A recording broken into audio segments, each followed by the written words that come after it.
Welcome to this tutorial video. The goal of this video is to give you a quick look at the triage form. From the diary screen, click on the desired patient's booking. The diary sidebar will open. Click on the clinical button to open the clinical case screen. From the clinical case sidebar, click on the Forms Library drop-down menu and select the triage form. A blank triage form will open. From here, you're able to fill in all of the necessary information, such as the patient's complaints, blood sugar levels, and so much more. Please note that the information found on the patient's electronic file will automatically populate the triage form, such as allergies and age. An additional urine test section is also available, where the patient's urine dipstick results can be entered.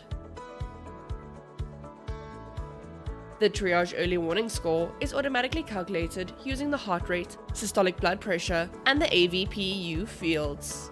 The TU score determines the color assigned to the patient, but can also be overridden by clicking on the desired color. Modifiers can also be used to give additional information on the patient's condition. Click on the Modifiers drop-down menu and select the relevant option. Next, click on the Add button to add the modifier. Multiple modifiers can be added if necessary. If you wish to remove a modifier, simply click on the Remove button.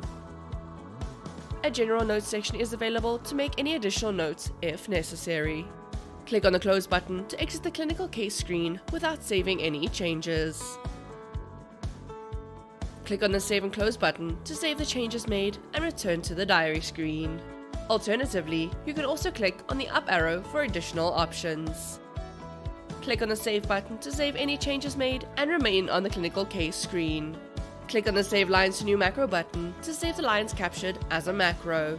For more information regarding macros, please refer to the Macros Billing Combinations user manual linked in this video's description.